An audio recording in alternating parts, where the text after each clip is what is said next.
नमस्कार, मी विठ्ठल भाडमुके. न्यूज 24 महाराष्ट्र लाईव्हमध्ये आपलं सर्वांचं स्वागत आहे. खरं तर आज अशा एका विषयावर आम्ही चर्चा करणार आहोत. तो गेल्या 2-3 दिवसांपासून खूप महत्त्वाचा विषय ठरला आहे.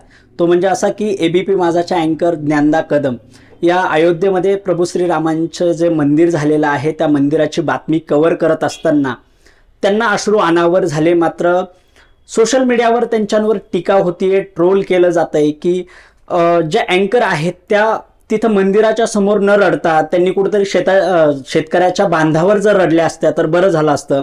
किंवा ज्या अनेक वेगवेगळी संकटं येतात देशावर म्हणा, राज्यावर म्हणा, तेव्हा जर त्या रडल्या असत्या तर कुठेतरी बरं झालं असतं, असं वेगवेगळ्या पद्धतीने टीका केली जाते. आणि याच संदर्भात माझ्यासोबत बोलण्यासाठी ज्येष्ठ पत्रकार श्रीकांत सोनवणे सर आहेत. सर नमस्कार.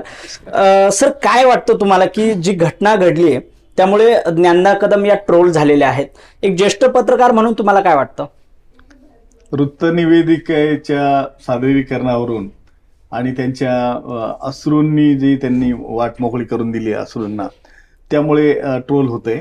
बरोबर. तर याचं विश्लेषण करताना आपल्याला सांगता येईल की कोणताही पत्रकार आहे, कोणताही सादरीकरण प्रसार माध्यमातला व्यक्ती आहे, त्यांनी आपलं हे जे सादरीकरण करताना हा करताना जे काही निकष आहेत व जी तटस्थता आहे ती ठेवायला पाहिजे.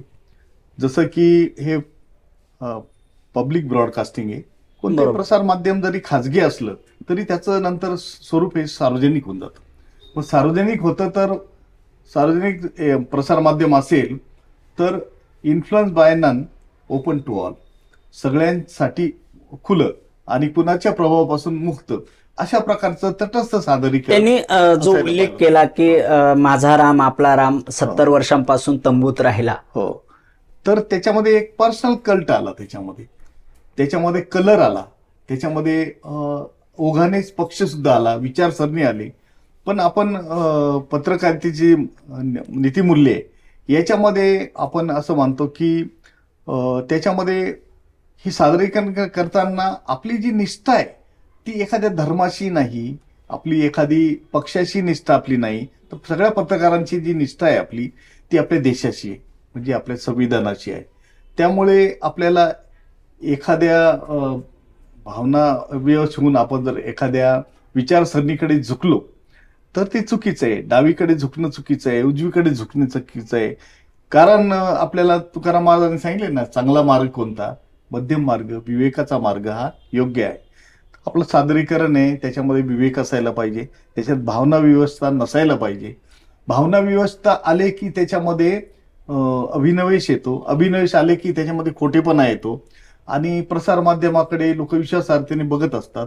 त्यामुळे त्यांना तटस्थ आणि सत्य कथन करणारे असं सादरीकरण आवश्यक असतं. त्यात अनेकांचं असंही मत झालं की ज्ञानदा कदम ह्या देखील माणूसच आहेत, त्यांनाही भावना आहेत, तर मग त्यांच्या भावना त्यांनी अश्रू अनावर झाले, त्यांना आनंद अश्रू झाले. बरोबर आहे. त्यांना भावना ज्या व्यक्त करायच्या होत्या त्या संयम त्यांना बाळगता आला नाही. तर इथे आपल्याला प्रसार माध्यम जे आहे आपलं ते सर्वांसाठी आहे, त्या सर्व जनतेसाठी. त्याच्यामध्ये एखाद्या पक्षाचा कड घेणं, एखाद्या विचारसरणीची बाजू मांडणं हे त्या खरं म्हणजे त्या चॅनेलला सुद्धा स्वीकार होईल असं नाही. स्वीकार्य पद्धतीने मांडायचं असेल तर भावनांना आवर घातला पाहिजे. ज्ञानदा कदम घडी घडी जर रडल्या तर कदाचित चॅनेल सुद्धा त्यांना तंबी देईल की नेहमी रडू नका, भावना विवश होऊ नका. ठीक आहे, पण ही फार मोठी चूक आहे असं म्हणता येणार. म्हणजे चूक जरी असली तरी गुन्हा नाही, कारण शेवटी पत्रकार हा माणूसच आहे. एखाद्या वेळेस त्याला भावनाविश होऊ शकतो. परंतु सर्वसाधारणपणे असं लक्षात येतं की प्रत्येक चॅनलचा, प्रत्येक प्रसार माध्यमाचा एक चेहरा असतो, त्याचा एक भाव असतो. बरोबर.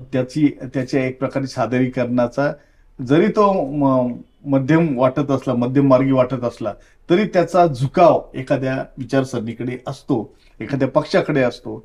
आणि त्याचा अतिरेक झाला तर मग प्रेक्षक आहे त्यांनी ठरवायचं असतं की नेहमी असत्य कथन करणारे किंवा एका बाजूचं कथन करणारे यांचं प्रसार माध्यम बघायचं का नाही ते प्रेक्षक ठरवत असतात. त्यामुळे प्रत्येक चॅनलच्या अँकरने आपण तटस्थ आहोत, आपण बायस नाही, आपलं जे कथन आहे ते एकांगी नाही, आपण एक विश्वमानव आहे, भारतासाठी आपण काम करतो, देशासाठी काम करतो. तर नॅशन फर्स्ट जर आपण पकडलं तर मग तसं ही चूक झालेली आहे, पण तो गुन्हा झालेला नाही.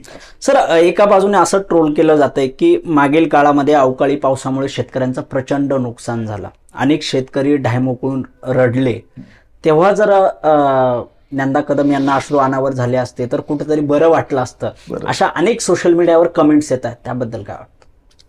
असं आहे की जनसामान्यांच्या जिव्हाळ्याचे जे प्रश्न असतात ते पत्रकारांनी मांडले तर ते रास्त असतं आणि तीच ही अपेक्षा पण आहे.